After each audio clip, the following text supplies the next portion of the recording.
Glimpse of story में आप सभी लोगों का बहुत बहुत स्वागत है। और आज इस वीडियो में हम चर्चा करेंगे पैंडेमिक के बारे में। पैंडेमिक क्या होता है और ऐसे कौन से बड़े महामारियां आई। पैंडेमिक्स को वैश्विक महामारी, लेकिन लोग महामारी भी इसको कह लेते हैं। और ऐसी कौन सी बड़ी महामारियां आई हैं जिन्होंने कई करोड़ों लोगों की जान ले ली है, तो उसी के बारे में आज हम लोग इस वीडियो में जानेंगे। मैं हूँ अरिहंत सिन्हा। तो चलिए वीडियो को शुरू करते हैं। सबसे पहले हम लोग जानेंगे वायरसेस क्या होते हैं। ठीक है, वायरसेस एक टाइप के पैथोजेंस हैं। पैथोजेंस क्या होते हैं भाई? पैथोजेंस वो होते हैं, वो ऐसे जीवाणु होते हैं जो हमें हार्म पहुंचाते हैं। ठीक है, बैक्टीरिया भी इनको कहते हैं लोग, लेकिन बैक्टीरिया कोई सही टर्म नहीं है, क्योंकि बैक्टीरिया ऐसे भी बहुत सारे हुए हैं जो हमारे शरीर के लिए ज़रूरी हैं, जो हमारे शरीर को स्ट्रेंथ प्रोवाइड करते हैं। ठीक है, लेकिन कुछ ऐसे भी बैक्टीरियाज हैं जो हमें हार्म कर देते हैं, जो हमें हार्म पहुंचाते हैं। तो वैसे बैक्टीरिया को हम लोग पैथोजेंस कहते हैं। ठीक है, तो उन्हीं पैथोजेंस का एक हिस्सा है वायरस। ठीक है, और वायरस जो है ये एक ऑर्गेनिक पार्टिकल है जो हमारे लिविंग सेल्स को इन्वेड करता है, और जो उनके मेटाबॉलिटिक प्रोसेस होते हैं उनको वो यूज़ करके जो वायरल प्रोडक्ट्स है उनका एक न्यू जनरेशन बना देता है। ठीक है, तो ये है एक वायरस। ठीक है, एक टर्म आता है एंटीजन करके। एंटीजन क्या होता है वो भी मैं आपको बताता हूँ। तो एक पैथोजन होता है ना, पैथोजन पूरा का पूरा हार्मफुल नहीं होता है, उसका कुछ एक हिस्सा होता है जो उसको हार्मफुल बना देता है। तो जो हिस्सा उसको हार्मफुल बनाता है उसको हम लोग एंटीजन कहते हैं। इतनी बात आपको समझ में आ गई होगी। ठीक है, अब हम लोग जानेंगे कुछ कॉमन टर्म्स जो वायरस आउटब्रेक्स से रिलेटेड होते हैं। तो इसमें सबसे कॉमन टर्म जो हम लोग यूज़ करते हैं वो है आउटब्रेक्स। आउटब्रेक जो होता है ना, कि किसी भी शहर, जिला या राज्य में अचानक से किसी एक बीमारी के बहुत तेज़ी से केस बढ़ जाए, उस चीज़ को हम लोग आउटब्रेक कहते हैं। ठीक है, लेकिन ये किसी एक देश को अपने चपेट में नहीं लेता या पूरी दुनिया को अपने चपेट में नहीं लेता। ये किसी एक शहर या एक राज्य या किसी जिला को अपने कब्जे में लेता है, अपने अधीन कर लेता है। फिर होता है एंडेमिक। एंडेमिक एक बीमारी होती है जो एक देश में फैली हुई है, लेकिन इतना फैली है कि जो हमारा मेडिकल इंफ्रास्ट्रक्चर है, मेडिकल सिस्टम है, वो उसको कंट्रोल कर ले रहा है। ठीक है, जैसे जनवरी, फरवरी, मार्च के समय में जो कोरोना था 2021 में, जनवरी, फरवरी, मार्च 2021 में जो कोरोना था वो एक एंडेमिक की स्थिति में था। उतने केसेस आ रहे थे भारत में जितना हमारा मेडिकल इंफ्रास्ट्रक्चर आराम से उसको हैंडल कर ले रहा था। डॉक्टरों को भी फ्री कर दिया गया था कि वो अपना नॉर्मल ट्रीटमेंट, जो जिसके डॉक्टर हैं, जैसे कि कैंसर के डॉक्टर को फ्री कर दिया गया था कि वो कैंसर पेशेंट्स का इलाज कर लें। तो उसे एंडेमिक कहते हैं। फिर एक होता है एपिडेमिक। ठीक है, एपिडेमिक होता है जो किसी एक देश को अपनी चपेट में ले ले, 2-3 देश को अपनी चपेट में ले ले, लेकिन पूरी दुनिया को अपनी चपेट में ना ले। ठीक है, तो उससे हम लोग एपिडेमिक कहते हैं। एपिडेमिक को महामारी कहते हैं। ठीक है, महामारी। पैंडेमिक को वैश्विक महामारी कहते हैं, लेकिन एपिडेमिक को महामारी कहते हैं। पैंडेमिक पूरी दुनिया को अपने कब्जे में ले ले, एक ऐसा बीमारी, एक ऐसी बीमारी, ठीक है, जो पूरी दुनिया को अपने कब्जे में ले ले, उसे हम लोग पैंडेमिक कहते हैं, वैश्विक महामारी। ठीक है, तो महामारी और वैश्विक महामारी में आपको अंतर अब समझ में आ गया होगा। अब मैं आपको कुछ डायग्राम से समझाता हूँ कि आउटब्रेक, एपिडेमिक और पैंडेमिक और एंडेमिक क्या होते हैं। तो अब हम लोग कुछ समझते हैं। तो अभी हम लोग समझते हैं कि आउटब्रेक क्या होता है। तो जैसे कि मैंने ये बताया, ये एक सर्टेन एरिया है, बहुत ख़राब बनाया है, लेकिन आप लोग समझिए। अब इस सर्टेन एरिया में पूरे भर भर के ऐसे केस आ जाए, ठीक है, तो इसे हम लोग आउटब्रेक कहते हैं। ठीक है, ये एक सर्टेन एरिया में फैलता है। ठीक है, तो इसे हम लोग आउटब्रेक कहते हैं। फिर एक होता है, ऐसे एक देश है, केसेस इतने आ रहे हैं कि हमारे जो मेडिकल इंफ्रास्ट्रक्चर है वो उसको संभाल ले रहा है। ठीक है, तो ये जो मैं लाइंस बना रहा हूँ ये वो रिप्रेजेंट करते हैं नंबर ऑफ़ केसेस। तो ये इतने नंबर ऑफ़ केसेस आ रहे हैं जो हमारा मेडिकल इंफ्रास्ट्रक्चर आराम से हैंडल कर ले रहा है। अब ये देखिए, ये है एपिडेमिक। ठीक है। ये एक देश को अपने चपेट में ले रहा है और वहाँ पर एक महामारी का रूप ले रहा है। फोर्थ स्टेज, ठीक है। स्टेजेस क्या हैं वो किसी अगले वीडियो में चर्चा करेंगे। अभी तो हम लोग स्पेसिफिकली पैंडमिक के बारे में डिस्कस कर रहे हैं। जब हम लोग कोरोना के बारे में डिस्कस करेंगे तो उसके स्टेजेस ऑफ इन्फेक्शन को देखेंगे, ठीक है। अब मैं बताता हूँ पैंडमिक ये पूरी दुनिया समझ लीजिए, ये जितने सर्कल्स हैं ना ये कंट्रीज़ हैं और ये जो है ये एक दुनिया मान लीजिए आप लोग, और यहाँ पे केसेस फैल गए हैं, ठीक है। यहाँ पर केसेस फैल चुके हैं, तो इससे हम लोग पैंडमिक कहते हैं कि पूरी दुनिया में फैल गए केस, ठीक है। तो अगर हम लोग इसको दुनिया के बेसिस पे देखें तो ये दुनिया है, तो आउटब्रेक कहीं एक डॉट के या एक लाइन के बराबर होगा, ठीक है। एंडेमिक वो देश में होता है, वो थोड़ी बड़ी लाइन पे होगा। एपिडेमिक उससे थोड़ी बड़ी लाइन में होगा, और पैंडेमिक तो उसको पूरा रंगीन कर देगा, ठीक है। ये एक अंतर होता है इनके बीच में। अब हम लोग कुछ फेमस पैंडेमिक्स के बारे में जानते हैं। फेमस पैंडेमिक्स मतलब एक बहुत बड़ी महामारियाँ जो फैली, तो उसमें सबसे बड़ी महामारी का नाम है बुबोनिक प्लेग। इसको ब्लैक डेथ भी कहते हैं, ध्यान रहे, ब्लैक फंगस नहीं, ब्लैक डेथ। ब्लैक फंगस तो वो म्यूकरमाइकोसिस हो गया, वो दूसरी चीज़ है।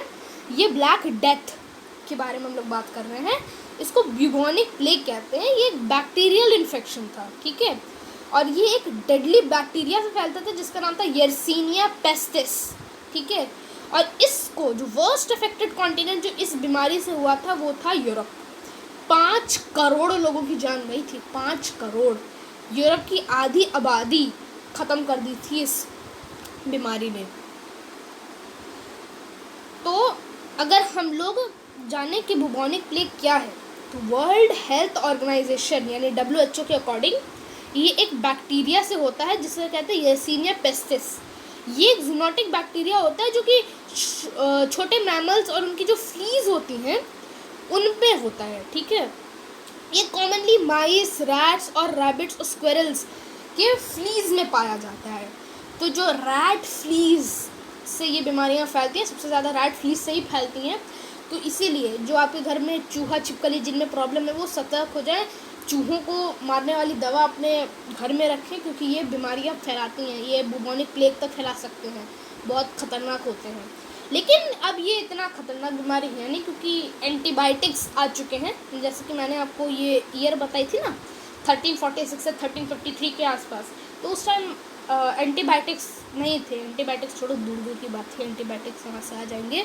तो एंटीबायोटिक्स नहीं थे उस टाइम, तो अब तो एंटीबायोटिक्स आ चुके हैं, तो ये अब बचा लेते हैं। ये भी केसेस कहीं आ गए, अमेरिका में 23, चाइना में भी 2020 में हाल ही में केसेस आए थे, लेकिन एंटीबायोटिक्स से वो ठीक हो जाते हैं, ठीक। अब इनके सिम्टम्स क्या होते हैं, तो इनके बड़े ख़तरनाक सिम्टम्स होते हैं।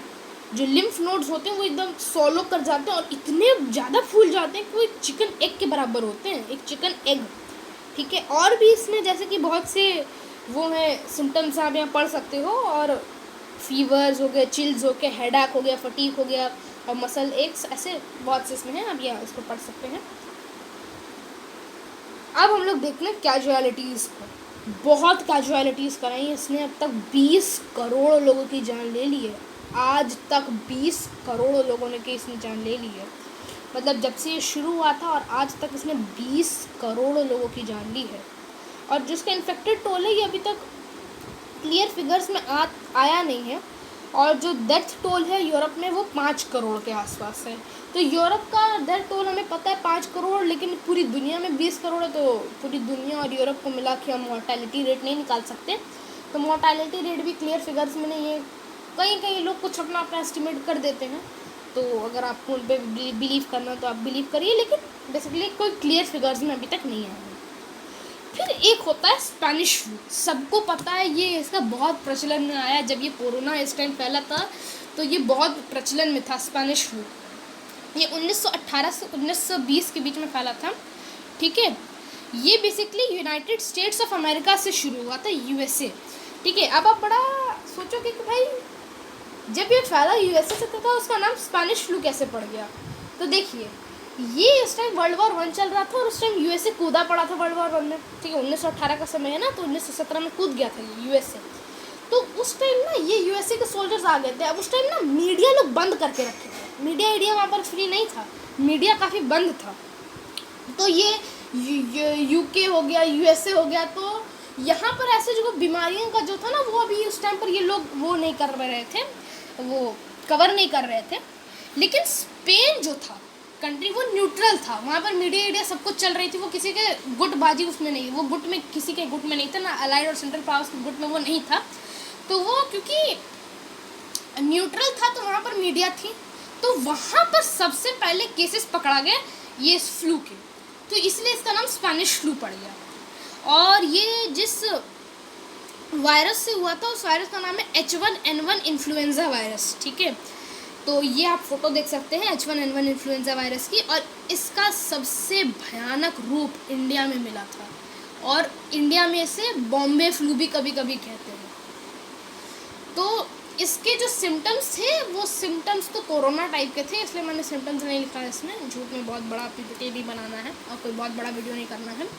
तो सिम्टम्स इसके कोरोना ही वाले थे, जैसे कि बुखार हो गया और नाक बहना, खांसी, जुकाम, ये सब कोरोना वाले सिम्टम्स इसी सिम्टम्स में थे, आप समझ जाएंगे। तो इसके अगर डेथ टोल के बारे में देखें ना तो ये 5 करोड़ का था, 5 करोड़ लोगों की इसने अकेले जान ली थी, और इन्फेक्टेड टोल 50 करोड़ था, यानी 50 करोड़ में 5 करोड़ लोगों की जान इसने ली थी। और मोर्टेलिटी रेट इसका 10% था। 10% बहुत बड़ा नंबर होता है कि हर 100 में 10 लोगों की जान जा रही है। और कोरोना तो फिर आप यहाँ से डिसाइड कर सकते हैं कि कहाँ कुछ टिकता ही नहीं है कोरोना यहाँ पर फिर, क्योंकि इसका मोर्टेलिटी रेट ना 2% से नीचे है। तो आप बस समझ रहे हो कि ये कितने भयानक बीमारियाँ इससे ज़्यादा आई हुई हैं। तो आप वो समझो वो लोगों का उस टाइम क्या मेंटल प्रेशर रहा होगा उस टाइम। आज कोरोना है जो इतना डेडली नहीं है, फिर भी हम लोग इतना इससे परेशान हो जा रहे, तो उस टाइम लोगों ने क्या क्या उन्होंने झेला, ठीक है। और भारत में तो 2 करोड़ लोग की जान चली गई, 2 से 3 करोड़ लोगों की जान चली गई, तो 50% लोग तो इस पूरे स्पेनिश फ्लू से तो अकेले भारत में मर गए थे। उसका रीज़न ये था कि उस टाइम भारत यूके की कॉलोनी थी, यूके में खुद इतना फैला हुआ था वो, तो फिर भारत में कैसे उसको रोक लेते हो। तो भारत में इसलिए 2 से 3 करोड़ लोग की जान चली गई थी। एक्सेप्टेड जो नंबर है वो 2 करोड़ का ही है, ठीक है। तो ये था आज के इस वीडियो में। Thank you for watching. अगर आपको मेरा ये वीडियो वर्थ वॉचिंग लगा तो प्लीज़ लाइक, शेयर और सब्सक्राइब इसे करें। Thank you very much. मिलते हैं जल्द अगले वीडियो में, तब तक के लिए नमस्कार।